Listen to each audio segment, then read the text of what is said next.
Yes, it's Ozone 11 time. It's always an exciting time when we have a new version of Ozone. Now, as a channel that primarily focuses on guitar-related topics, I'm willing to make a couple of exceptions, and one of those at the top of that list is Ozone. So what I want to do in this video is I want to take you through how I would use Ozone in my studio. In doing so, I'm going to identify some of the new features of Ozone 11, and for fun, I thought we'd shoot out Ozone 10 versus Ozone 11 to see if we can spot the improvements in Ozone 11.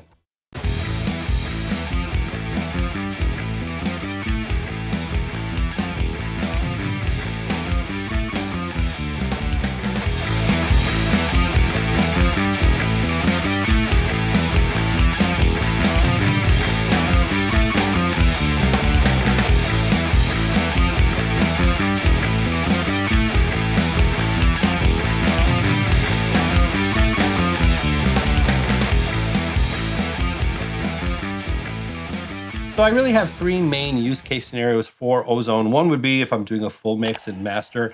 Generally in that case, I'll bounce out the mix and then I'll open a new project and I'll run Ozone in a separate project. It's a discipline thing for me. Get the mix done and then I'll master it. The second use case scenario is actually the music that I create for the YouTube channel for the different demo purposes. I call those songettes. And often in those cases, there'll be a lot of different dynamics in the song.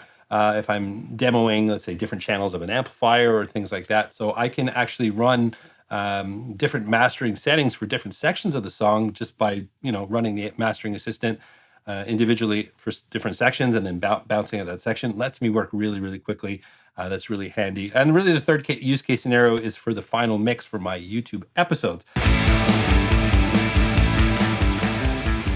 All right, so I've run the mastering assistant here on a section of this song. I haven't made any tweaks whatsoever, just run the mastering assistant, and then we can take a listen to hear how it responded to my track. Important to note, I've got gain match on. What that's doing is going to keep the gain at the same level as the source so we can really hear an accurate before and after. Of course, when you're mastering and you want to get it louder, you're not going to have that on. But let's just take a listen to the before and after without any additional tweaking from me.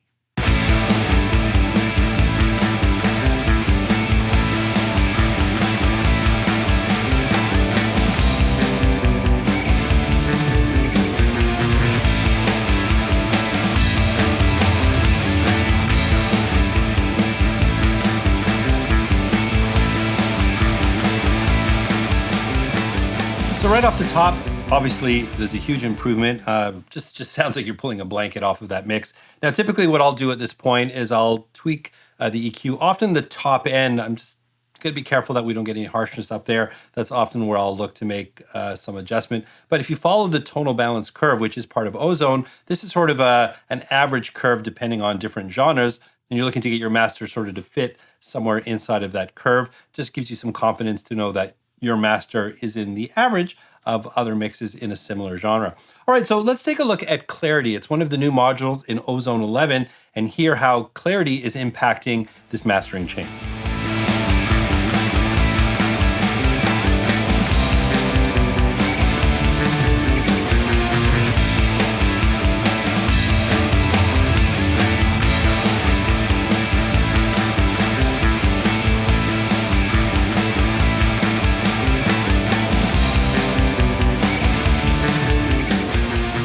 So really what clarity is doing, it's sort of that upper 1-2%, and it really depends on the mix itself. I mean, if your mix is super clear, there's only so much that it's going to need to do in that case. If you've got some issues with a little bit of separation and clarity, it's a well-named module, it's going to be more of a dramatic effect. So what I've done here is let's take the same mix in mastering. I've got an EQ on the master bus before Ozone. I'm going to flatten the top end to make it sound really muddy, and I'll play with the clarity module to see if it can bring back some clarity to a muddy mix.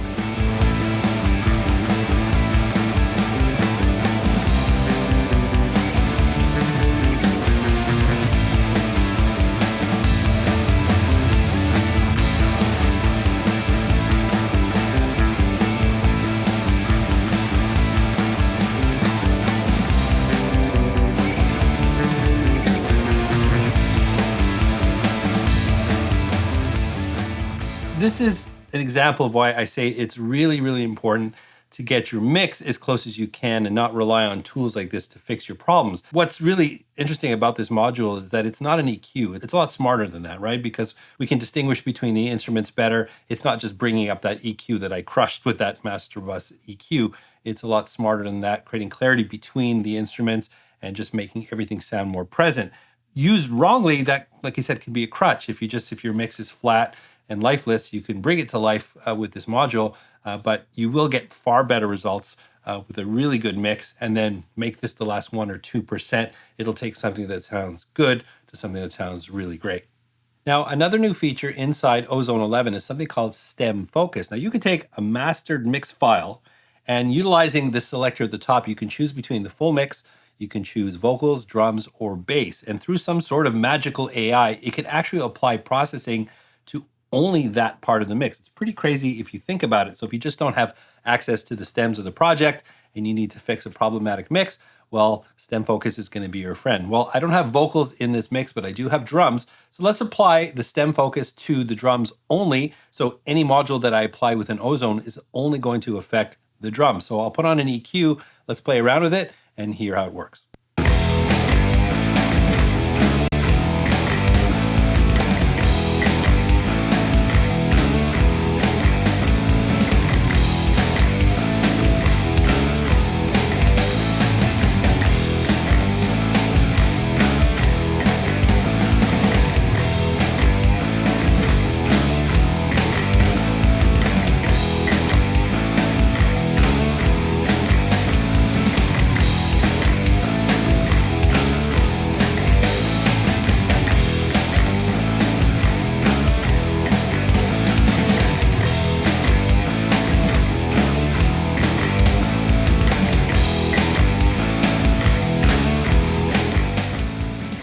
Well, that's some pretty crazy shit right there.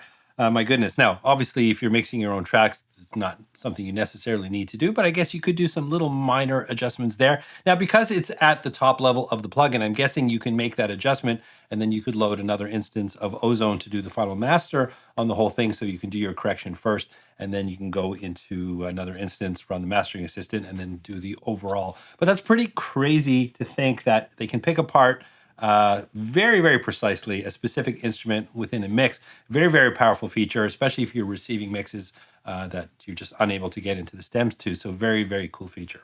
So there are a number of different new features in Ozone 11. I can't feature all of them today, but one last one that I want to show you is something called Delta. Now this, if you really want to get surgical with the moves you're making in the different modules, you can engage the Delta mode and you can actually hear what that module is doing. It's really great for fine tuning to really understand what the module is doing to your audio. You can flip between the Delta mode and then going into the final mix mastered mode. It's almost like kind of like a solo for the effect that you're working on. Let's check that out.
So that's a really great feature to help you really get surgical with the moves that you're making in Ozone. And also I think it has almost an educational purpose too. You know, if you're newer to mastering and you're trying to understand what the different modules are actually doing to your mix, you can kind of solo that effect and really hear what's actually happening in the process. I actually think it's quite educational, and it'll help you make you more instinctive once you know exactly what each module is doing. So a really, really handy feature.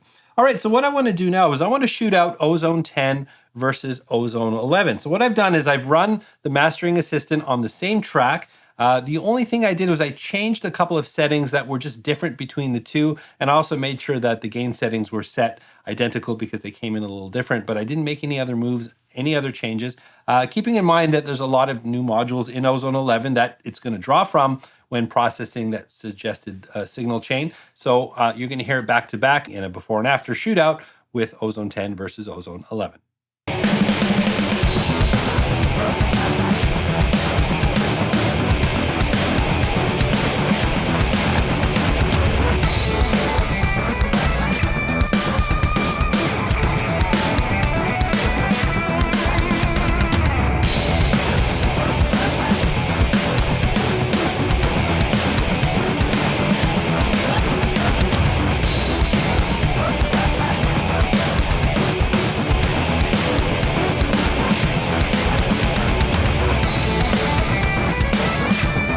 So there really is quite a difference between Ozone 10 and Ozone 11. It's funny shooting out those two because the day before today, Ozone 10 was my solution and I thought was the ultimate mastering tool, but they've taken this product up to the next level. The master definitely sounds a bit clearer, definitely a lot tighter. And that clarity module on its own is just like that extra layer of the onion that we're peeling off just to bring a little bit more clarity and definition into the mix. But definitely overall, it's definitely a tighter mix. Now, of course, in a true mastering process, if you're using Ozone, what we're hearing here is just what the mastering assistant is suggesting. But of course, we can get in and make some tweaks and things like that. But pretty radically different mixes. Ozone 10 version had a lot more bottom end, was a bit muddier. I don't want to say it's muddy because it sounded clear to me yesterday, but certainly in comparison to what Ozone 11 is offering, it's clearly a much tighter master. Things sound a lot tighter and a lot of room, a lot of latitude if you want to make some more adjustments from that point forward. So really, really handy. So overall, I have to say I'm really impressed with the new features in Ozone 11. As I keep saying, it's a great platform that keeps getting better and better,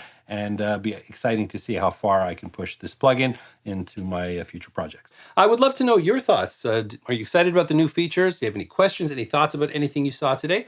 That's what the comment section is for. Always excited to hear from you. If you want any more information about Ozone 11, I'm going to put a link in the description. Izotope often has upgrade offers.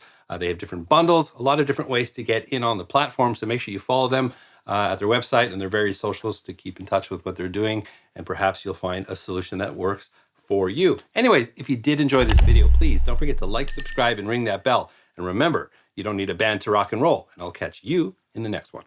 Hey, if you enjoyed this video, I've got another one waiting for you right here. If you really want to support the channel, check the description. I've got all sorts of affiliate links. On my Patreon if you want to do a deeper dive with me, and I've got Lonely Rocker merch. It's all in the description. It all helps, and I appreciate that. And I look forward to seeing you again in another video.